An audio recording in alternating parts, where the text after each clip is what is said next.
láwọ̀ jẹ ọmọ láwọn lẹ́sẹ̀ o ńlá ọmọ abẹ́gbòye o ọmọ àrídìí ògo ológun lẹ́ni ìjọmọ sàkìtì wọ́n ìlàsọ̀ gbárò nínú ilé àwọn bàbá rẹ̀ ni bàbá EZEKIEL Ọlásùnmọ́yè o Fátóyè lóhùn wa ní gẹ̀ẹ́sì o máa gbọ́ ṣẹ́ṣẹ́ ìfáyàlẹ́ o gbàgbọ́ gbẹ́sẹ̀ ìfáyàlẹ́ o ọmọ àgbẹ̀yìn gùnlé mọ̀ ìdúndọ́gbọ̀n máa pẹ́ àrọ̀ tiwẹ̀ o àrọ̀ tiwẹ̀ o àrọ̀ tiwẹ̀ o àrọ̀ tiwẹ̀ o pété àjà máa lò dé àrọ̀ tiwẹ̀ o àrọ̀ tiwẹ̀ o àrọ̀ tiwẹ̀ o bàbá mi máa lò dé àrọ̀ tiwẹ̀ o.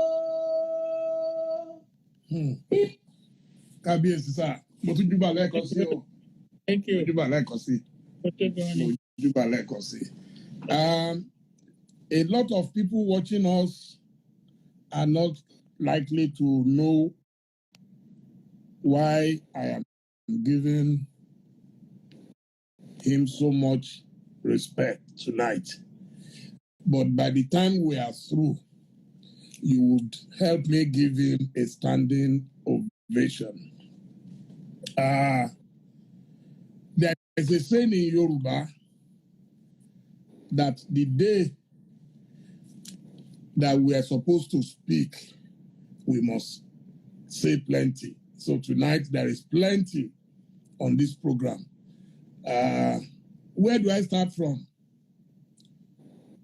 Chief EZEKIEL Ọlásùnmọ́yè FATOYE is my uncle. And is not an uncle to me any longer. He is my father. He and my mom were born by the same father.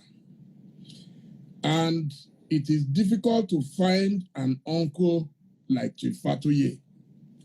A lot of people will tell me, oh, why are you humble? Why are you this? Why are you that? Trust me, I got it from Chief FATOYE. By the time you follow his achievements, you will be shocked that at over 80, he's still this smart, he's still this very humble, very calm. The story is this.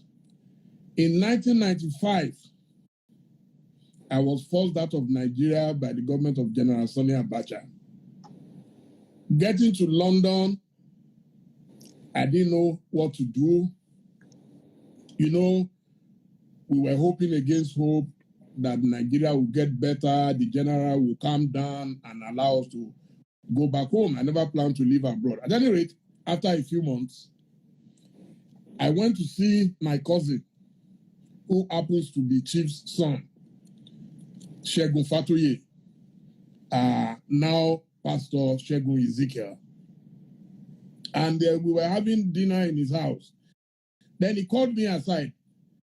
He's much younger to me, you won't believe it, but wisdom can come from anybody. That's what I want to let you know. He called me aside. He said, you have been in London for a couple of months and you are not doing any job. How do you hope to survive? I said, well, I don't know. I'm hoping that we'll be able to. He said, also, what if Abacha does not allow you to go back home? He said, please, you are a damn good journalist back home in Nigeria, so why don't you start something here? So I told him a proverb I learned in Yoruba. Segun, that if there is one man, in fact, we used to think, anyway, Chief said when we are ready, we should tell him that he is prepared. Not believe it. That's exactly what we did. The first 10,000 pounds, he had to scrape everything and he sent it over to London. Please help me wherever you are. Thank Chief EZEKIEL Ọlásùnmọ́yè FATOYE. I'm sure my mom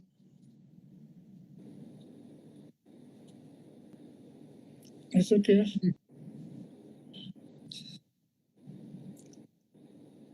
Very grateful to you.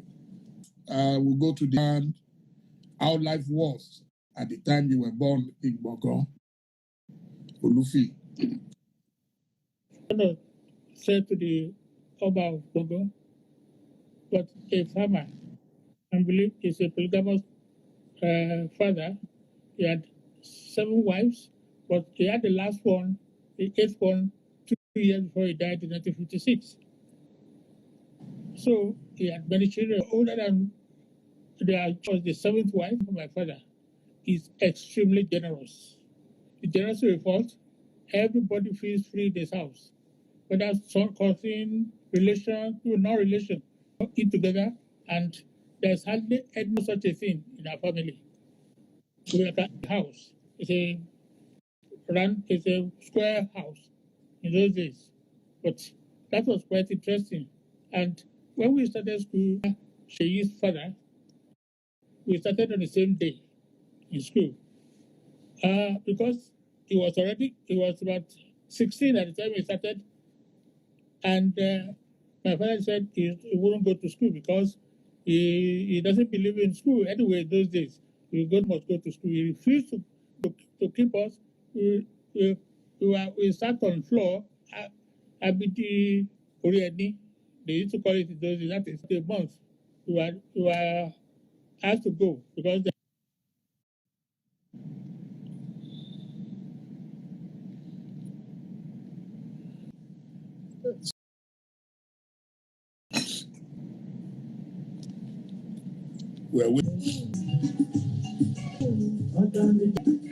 Well, thank you so much, sir. Thank you, sir. Thank you. Okay. Yes, sir. When I was taken to Dubai, and from there I stayed in Baba Jabi's house in Adobo, and I started school there. But the following year I had to come back to Mogan to continue. That was 1947, and we asked to take exam before we move on, before they can even admit us in Mogan. He said, and put your head on the head, but you have to take an exam, write what it is to where you can stop. I think I stopped at 25 or something, and I was taking all my other courses were all in the same class, but at the end of the day, they put me on higher class. One of the teachers in those days was Dr. Raimi, who was the cabinet of Muga some time ago. In fact, he loved me so much, he used to take me to school virtually every day. So we were in school and we continue until 1951. One significant thing I will have to say is about Chief Afebayola, who taught me in Standard 3 and Standard 5. This man was so fantastic, and I was surprised in his autobiography. He didn't mention when he was in Bagan. In fact, I mentioned to him, I said, Bagan made you from beginning to the end. In 1953, he and Dr. Momodu were very close. I think he just left government college by then. And he used to teach our teacher mathematics and so on and so forth. So, but Afebala was a very, very strict person. If you write six questions of board, if you fail one, we'll give you 6 lashes. If you fail 2, 12 lashes. Until such a time he ate somebody and he had cloth at the back. Wow. So the father go and report him to the Ministry of Education in Ibadan. So I think the Inspector of Education at that time was the late father to Anthony Nahuru. It was on holiday. We were on holidays, but we were still in school because that's what Babala is. You close by 3 o'clock. You come to school.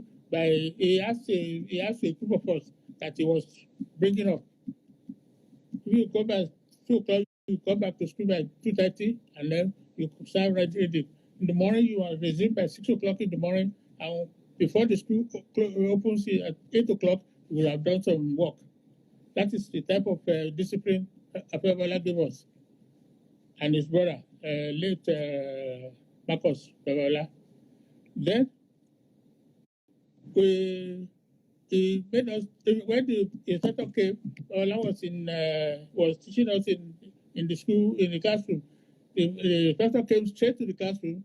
When on that, he was put on suspension, and this is the beautiful thing that he has. And for Ola, he didn't go to secondary school. He went to teachers training for 2 years. Wow. When they suspected him because of this problem, Apple started reading A level at home, O level at home, he passed. A level at home, he passed. BSc economics, he passed at home. Wow. So he was still on suspension. By that time, he was able to go and teach in secondary school in Ibadan. That is why, in fact, that was what made him in life. He was very brilliant for somebody, and then he went to do law. 2-3 years again to become a lawyer. That aspect of his life, he did not put in his biography. And I think it is the most interesting part because it thought it is an inspiration to junior people coming behind. Because to be able to do that when he was on punishment, they were already punished him. In fact, they wanted to dismiss him from the school beyond what he was. That is one thing I learned in him. There is nothing you want to do in life that you cannot do if you put God first and work towards it. You get there. That's exactly what Afe was doing. And today, I think his success is so sure when you get to Ado-Ekiti. So that was what inspired us. And he chose those he chose. He said, go to secondary school. We all passed entrance examination to secondary school. I took only one. I took Hosi College Warri with Segun Adenuga. I'm sure Segun Adenuga, his son was an artist. He sings. He was my mate. And Benga Adenuga. That's right. His father was. We went to Warri together. Wow. And then, so we went, and then we were going on and over, and those who were my classmates there at Warri, as the brother was a year ahead of that. In secondary school, and then we left in 58. I went to 54 and left in 58. Now, something happened when I was in secondary school. Because I couldn't go to school when my father died in 1956. I had difficulty in going to school. Usually, my father pays 1 year fees on January, and so you can go to school. In 1956 June, when he died, he has already paid school fees to the end of the year, and I was in class 3, going to class 4. When I got to class 4, he was already gone. So when I couldn't get my school fees, my brothers couldn't pay my school fees. They said I should leave school, I should go and work. Like anyone, I said, no, I'm not going to be a dropout in school. Eventually, what my brother at Ibadan then was in teacher training college. That's my brother to FATOYE. He was in the teacher training college. We couldn't get our school fees also. So they told us we should go to the farm, go and pluck cocoa, and then dry it and sell. So we went to the farm. 2 of us went pluck cocoa, put in the where they ferment it, waiting for it to ferment it to put on. When we got there the following morning, the cocoa was stolen. We couldn't get a seed of cocoa. Somebody has come to remove everything. So it was so shocking. Who have put us into this problem? It was the time for examination, promotion examination to secondary 5, final year. So eventually, my brother paid my fee. We usually take test before the exam, before we go to the examination. One thing I will have to recognize is that there are some of my friends that are very, very that made me pass promotion exam. When you are leaving school, when you don't leave, receive any lecture in 6 months. I have a friend in Government College Badan, Adeyemo, Captain Adeyemo. Now, I was reading all his notes, all the notes from government college, but I was reading at the same time, knowing that I'm going back to school to go and take examination with the rest of the people. When I took the exam, I passed without any problem. It looked as if I was in school all throughout. So we took an exam. He gave me 5%. I said, me 5%. I told myself that if I want to choose anything in my life, I will choose physics as part of my major. I said, can I get 5%? But okay, well, we finished. I said one day maybe I will meet the man and I will tell him that he was wicked to me. Unfortunately, I didn't meet him. So we took the exam and I passed. We went to secondary school. We finished and school start. I came back home. Usually, they give us in school those days. They ask us to choose anywhere we want to work. And because they were interview us in school, and you go to anywhere there's no problem as far as employment is concerned in those days. So I chose school of agric Ibadan, more practitioner. Well, as the results came out, they said I should go to Akure. That time there was no light in Akure. I said, no, I can't go to, because we are used to light in Warri. There was light in Warri, everything was okay. And light doesn't go out. It goes out now, 1954, 50 something.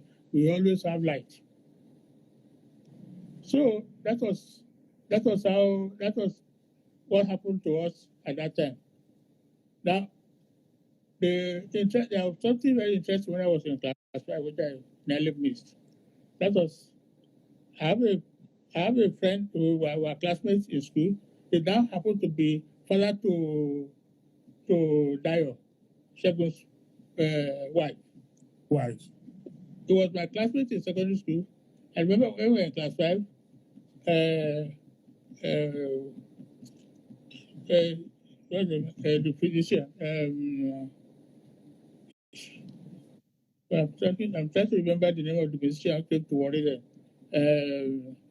Victor Olaya, came to Warri, and we left the hostel and went to listen to Olaya's music. We didn't know that our house pastor was there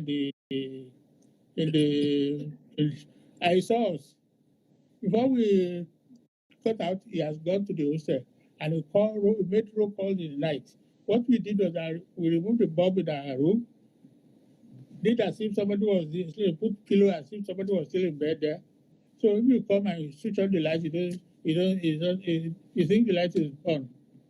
So by the time we came back, he has called everybody. After Saturday, he has called everybody, and then we said, we are in trouble. And our principal then was late Justice Awogu, who was a Supreme Court judge before he died.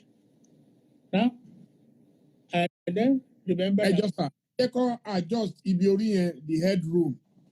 Okay. So now, Bako Wisi, that's the name of Shegun's father-in-law, had a cousin in Warri, Mrs. Obiogu. So on Sunday morning, I said, look, Marcus, let's go to this woman to beg God to help us beg the principal. Otherwise, we will remove all of us from school. If I asked master should tell him that this is what he saw. So we went to her, we told her, I said, okay. So we spoke to the principal. And on Monday when we go to school, the house master has gone to the principal. We started, hey, is that so? Okay, we have had. No, he was expecting him to call us and then discipline us. He didn't. So it surprised him. Why did this man didn't do anything to these people? He didn't. So that's how we did. That's one of the interesting things that prank that we played in secondary school. So when I couldn't work when I couldn't work in Scope Agri, I couldn't go to Scope Agri. I decided then I stayed in Ife with one of my cousins, FATOYE. I was staying with him. Then one day they said they were looking for teachers in Momodu and Anglican Girls School, Ife. So I decided to go to, I told a friend of mine then that we are living together, Alabi. Yemi Alabi he is a soldier. He was Colonel Ajabi before he died, before he left army. Then we went for the interview we were taking. I went for the Anglican interview I was taking. And I said, look, these girls, I don't want to go to girls, I want to go and teach in girls' school. First, the senior sister to late Reverend Defa was the principal at Defa Fordra College. But I said, look, to school, you have to know your Oriki and whatever. I said, no, I'm not going to girls' school. So I went to Ikotu. Incidentally, I have some brothers there who are about a year senior to me. I became their teacher.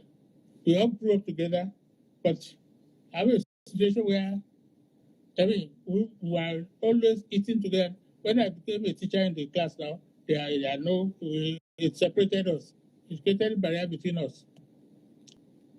A senior of mine, Chief Awoshika, he said he was in PRT school, Shudi. So if I like to come, I should apply. So I applied. I went to Oshobu for the interview. The one English one was the engineer in charge of Oshobu. Oshobu was headquartered from Jeba to Ibadan boundary. So he interviewed me, and I was appointed. I was given a job, and I went to Oshodi. Now, interesting thing, we were three friends then at Oshodi, very, very, very close. Adebanjo is still alive. He's an engineer. Adeoye was my very, very intimate friend. He's dead already. All right. So we three of us were moving together. Then we now decided we want to challenge ourselves. How much we needed? £12.10. We said, okay, we must save £5 every month. Okay, from this moment we must save £12. I have £15 out of the rest we can spend the way we like. And it's more than enough 4 months. That £4.10 will give you complex in the morning, tea, £4.10. And it was okay for us. We were saving and saving. And eventually, when our salary increased to £39, we were saving £25. Wow. Because I knew that I must have education. I cannot be a technician for my life. So I had enough money then to say, okay, I can go to school and play 2 or 3 years and I'll be okay. So I sent the entire money that I've gathered to my cousin in London, Chief Fajabis of Belestonuri. I told him I will be coming to London. And by the time I left, by the time I went to UK, I had 4.5 months holiday. So I applied for PNC to give me study leave. They rejected it. I said, okay, take this as notice to retire. So I went to UK, and myself and Nadiri. You went by sea or by air? By air. By air. We went by Egyptian air. We slept in Egypt for a night before we got to London in the afternoon.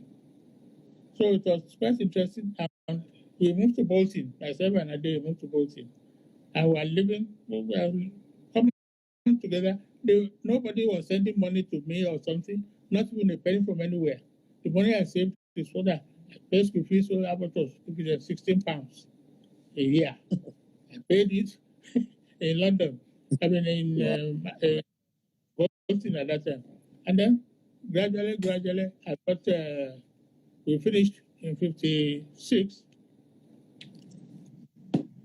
Then 1960, 1966 we finished, and I started working with ITT in UK. ITT, same place where ITT. Chief Abdullah was working. Okay. Yes. So, on that is UK. We are on the technical side. We are building telephone exchange for British telecoms. Then, after when we finish, we say, well, we finish now. We have to go home. I don't want to work in this country forever. So, I applied to Cable and Wireless. Cable and Wireless was in charge of external communication of Nigeria then. I applied to what do you call it, railways, and I applied to PNT. I got appointment with 3 of them, but I decided to go to NET. Myself and I came, we went. NET as a program for us. We had to go to training for about 2 years before you can come to the field and work. We went to first, we attached to Cable and Wireless, their training school at Port Kuno, which is down west of London at the state end of British Isles. So when we spent 9 months there, after there, now British Telecoms. We were there for about 3 months. From there, we went to, when we finished that one, one instance I was mentioned, I married in 1967. That was 7th of September, 67, I still remember. Then we went to Belgium first. After the education, after the training in Belgium, we came back to UK. We went to Paris. We finished there. We went back to Belgium again. After all this training now, we came back to Nigeria. And by NET was a small company. It wasn't a very big flamboyant company. It was a very small company in Marina, where the highest building is today. It was a very small, tiny place then, and they have no other place in no other area. They don't have any other location except small place in those days. What they do? They have cable, international cable. They send telex, and in fact, the external communication in Nigeria was there, but they were very small but very efficient. There's no doubt about that. Then, PNT was a gigantic organization, but also big, with and they were joined together with PNT, with postal people. So it was a big organization. But what we discovered is that in big organization, when an organization is so big, it's difficult to manage. It's a problem to manage. So when one thing happened before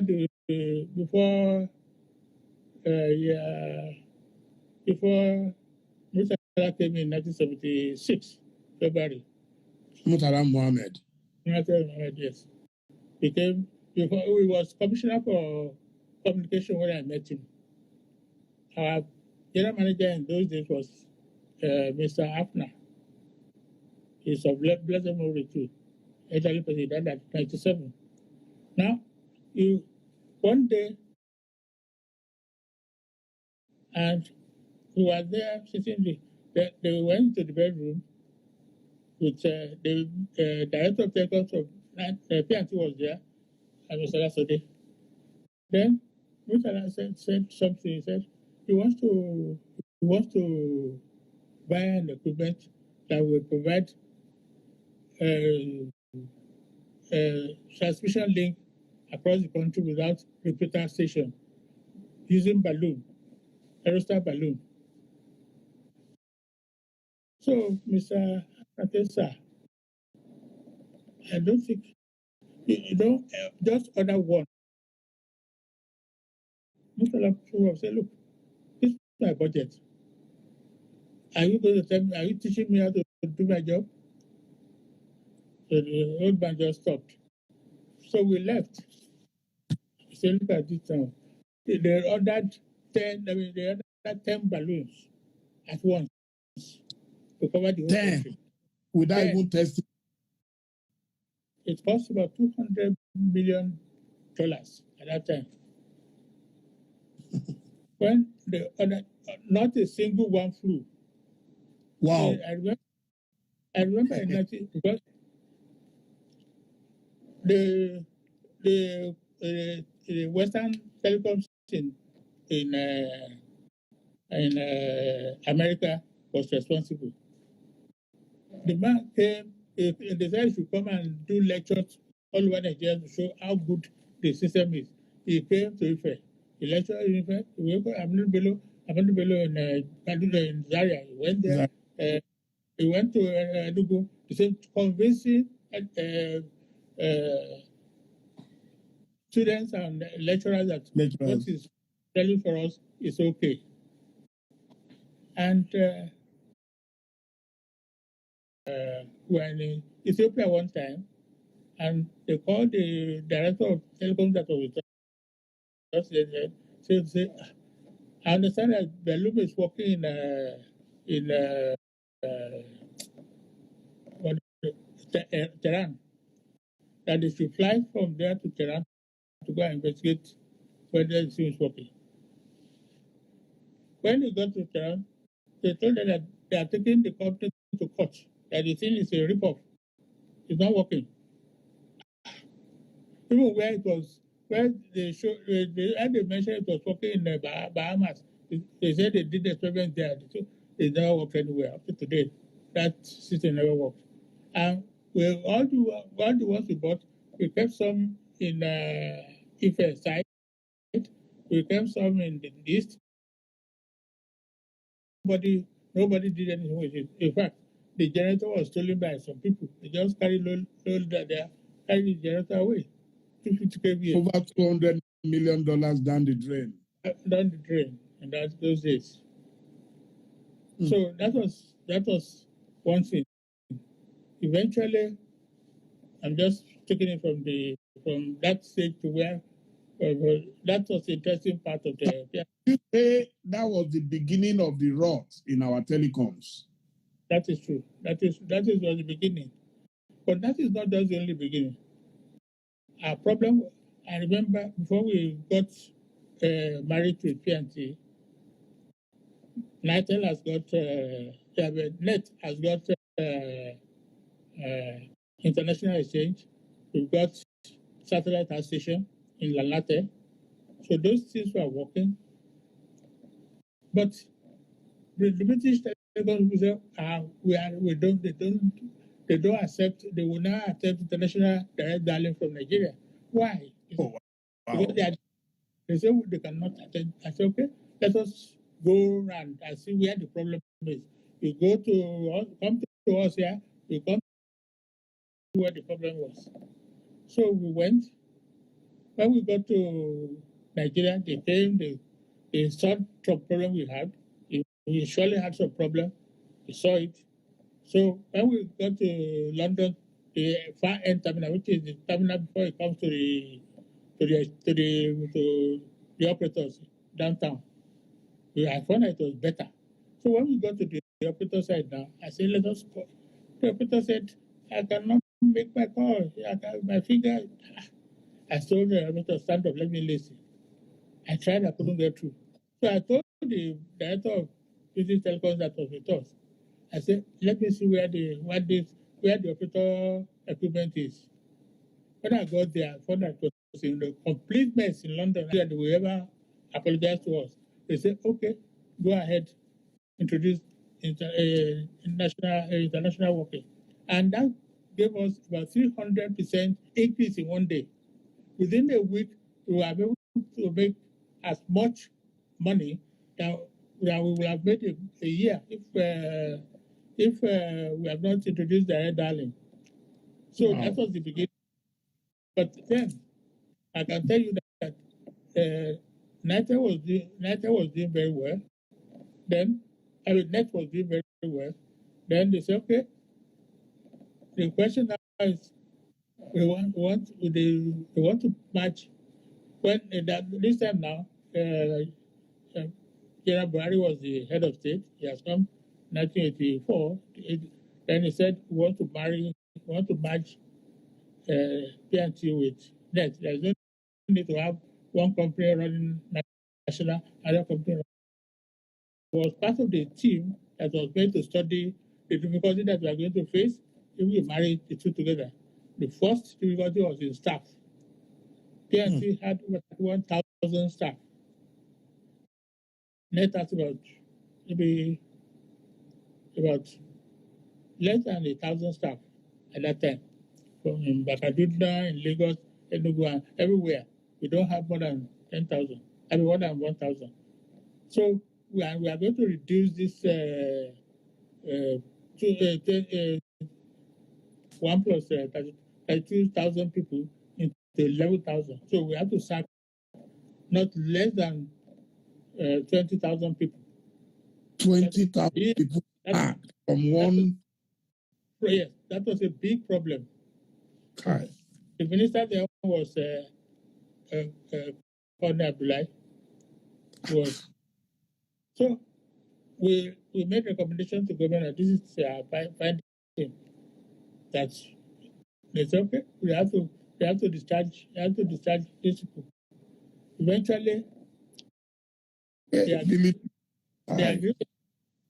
with us, and was formed in 1985. That was how NITEC came to be. But then I was appointed GM Southwest. Then somebody in Lagos, NITEC was divided into 5 parts. Lagos, Southwest, Southeast, Northwest, Northeast, and also, but they're just like the present, just a little bit similar to present geopolitical structure we have. So that's how we go on and on and on. And luckily, there's another interesting thing that happened. Well, the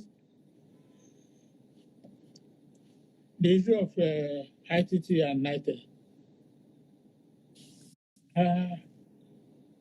Before NITEC was merged, ITT has made the proposal of digital exchange to PNT as a loan agreement, based on loan agreement. So they signed an agreement, but they didn't implement it. Now, when the government came down, they said they should then government came, they said we should go and restudy how can they just say we should go and restudy the structure, what the type of contract, the method, the approach to digitalize all the exchanges in Nigeria. So, okay, I was a member of that committee with led recently. So we made a study. We made a study on the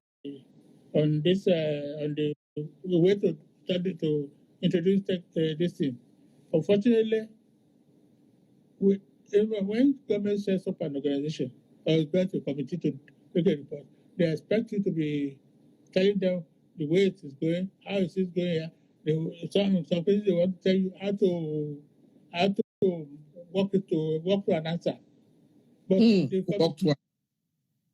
committee member, which included only few of us are from inside. Others are other lecturer in Ife, like Professor Ajayi, who was NITAT before. And then somebody from Bello, somebody from Nsuka. They just set up a team like that, some private organizations, some private consultants who are together. and we couldn't just agree. That was the day FATOYE lost his job because Wow. it just came to me because when we were waiting to present and the camera, the television crew were around, the press were around to cover the report. The minister was blasted us. We sat down, marking ITT down. It really gave us in a hot way. So that was that. But the most interesting thing that happened before before Buhari. Buhari came in was the issue of Nekov House, the fire that got at Nekov House in February 1983. What when Obasanjo took over? Could we talk about the Obasanjo before we get to Buhari, sir? You know, there was Obasanjo, then we had Shagari, then so that yes. Okay, when Obasanjo was there, before they set up a team to look at the major problem of network and why. In fact, first thing what Obasanjo, General, not Obasanjo, boss, General Murtala. Yes. He said Nigeria had about less than 40,000 subscribers. Nigeria with 45 million people, and they have. So he said, telephone in this country from nothing to 1 million. So how does he do this?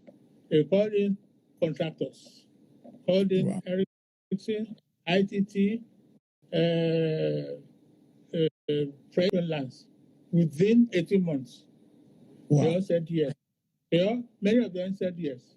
So they said they should bring in their proposal. Then they sent the proposal. They launched the people to evaluate it in airport hotel for 2 weeks. They should finish the evaluation. They finished it. That was the first time ICT got $800 million worth of telephone exchange. Ericsson got 51 million. That's how they distributed this thing. But what the most important is that they got this without thinking of the building, the external line plan to link it together, the transmission to bring it together. Right. So that was within the time of after Murtala left. Oh, yeah. So, and when this equipment they ordered came in tons of ions. There was armada of ship to clear this thing in port. There's so many. There's no plan to keep them because the buildings are not ready. Because what they did was instead of giving the contract to instead of giving building construction to foreigner, let the Nigerians do it. So they couldn't get any. They couldn't. In fact, if you go to the north, so if you see someone, even today, you go there, you see some building on DPC, like Kado is okay, but it wasn't able to take the equipment that they brought. They didn't consider the height, the floor loading of the building, and that was the same thing all over the country. You know, when they brought the equipment, when they then did it, all right, since we don't have any of these things, discharge them, but keep the equipment in, let them go and warehouse them. Then ITT and other people, they have to now put equipment in some bush somewhere in Nigebu, put temporary hut, put a generator, put something to keep the equipment cool so that it doesn't get rusted. So that was what happened. When Obasanjo was there now, Yaradua had it was like he called all the engineers to come He wanted them to let us see what the problem is. He got the drawing of Nigeria. He said they should put the exchanges. Everybody was looking. How do you want to link it to the server? Now that was a new job for contractors. They have to, besides the fact that they where houses don't equipment, that contract that is 800 million becomes billions because of the adjustment. Then the transmission now they now begin to award. In those days, you now see people digging the road to lay cable, and that was what happened. So eventually, the network was not good. But the time we came together. In fact, before we came together, after we came together, there was a situation that occurred. We try to manage the limitation that we have. Imagine between Ikoyi and Ikeja, there are only 10 lines. It means that there are only 10 people that can convert between Ikoyi exchange and Ikeja exchange. Wow. If those 10 lines are working, and in most cases, only 2 or 3 will be working. So there will be no way you can get a call to Ikeja. And that is the same thing with all the exchanges and the type of equipment they bought. If you, I don't know whether you tried in those days to carry a telephone like this, you'll be waiting 5 minutes for that to hook up. For that one. And that was the problem of the equipment. The type of equipment they ordered for Lagos was not ideal. Wow. At that time, we after we asked the ITC and others were maintaining those equipment up to 1987. I came back to Lagos in 1986, towards the end of 1986, to become general manager of Lagos. So we had a letter from government, from federal government. Then that was the head of state then. They said we should hand over ITC exchanges to ITC Nigeria, that they should be maintaining the exchange. Then that they are going to maintain the exchange with 500 million naira a year. So I said, what is the point? Sack us. It's better they sack us instead of telling us to go and handle. What are we going to be doing? People working the exchange. I said, no problem. David Mark was the minister then. He set up a committee from both sides, ITT here, United here. Then the person who represented United was late. Represented the ITT was late. Okuri. The man I respect so much. He was in PNT before he joined ITT. He's very, very cool person, very nice gentleman. Now, we couldn't agree. We went round and round. I said, look, you people have been maintaining this thing all these years. What? They couldn't agree. We called the meeting. We couldn't agree. Chibabela was at that meeting. We couldn't agree at the meeting. I said, okay. So listen, let me write my own report. So I decided, I called my Friday. I said, we must get a report ready for government for next week. So we wrote, we didn't go home every day. We didn't go home. Then we wrote a report. When we got to the meeting for the DC now, Abiola wasn't happy at all. He said, but these people should have come into this meeting. I said, okay, he didn't tell us to do this work. You know, at this stage, he became, I mean, he was so angry with me. I said, look, he said, I don't want you to lose your job. You know the way he speaks. I don't want to lose a job. I've settled with my that time we had some quarrel with some governors. Called them maybe something. He called and that time when they arrested him and Elijah. Yeah. Yes. Yes. So he said they have settled their quarrel. I said, well, that's not my problem. I said, sir, if I lose my job, I won't work in ICT. You are chief in Yoruba land, I'm a chief. You are you are the only thing that you have more money than myself. So he just helped me. So why are you talking? You are not quarreling. I said, no, I'm not quarreling because I'm not at the end of this one. I give you report when you are there. So he said I shouldn't be annoyed. I mean, we started talking and in fact I saw him at home later. Very no, so when we got that report, we sent the answer to Akumu because Akumu sent the letter to us. He was the vice president. We sent them reply. They sent the report to them. They couldn't say because at that time, Abiola, I gave him an exchange number from his solo in his house, and that was in his private room, his bedroom, because the exchange was not working. It's not even when the exchange itself is working, it cannot make any call. So that makes in Belgium and France is that the way they design their company cannot handle the type of call for Lagos.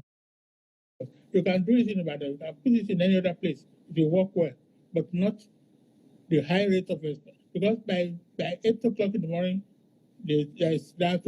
By 10 o'clock, when they speak, oh, the exchange is not making anything again, just dead. That was then one of the experience I wanted to talk about it for the destruction the fire in the Nepal house. Mm-hmm. Now that was a bad day for Nigeria. A terrible day for Nigeria. The whole place just. I mean, I went in Kaduna. I came back. I just sat down. I was going to have some meeting with some people. The people came. Then somebody came and said there's fire somewhere. I should. That's the net building. Yes. I said, why should I go down? I'm not going down. Another person came to say, I said, go and see when you see the what is burning, come and tell me. And eventually, I came out. I just took my jacket, my passport, which was in my pocket, and left and went down. When I got down, I saw everybody on the safest floor, which is a car park. What is happening? I didn't see where the fire was coming.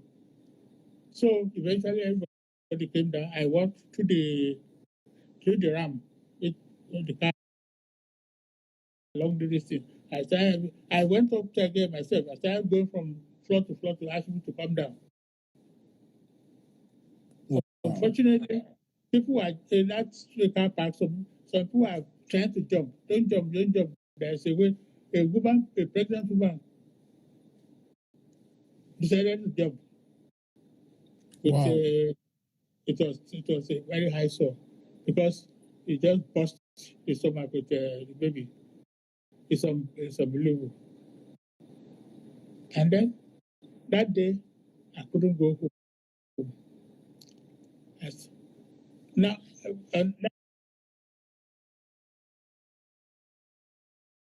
India, he stopped over, he looked at the building, and I was the only senior man with him there.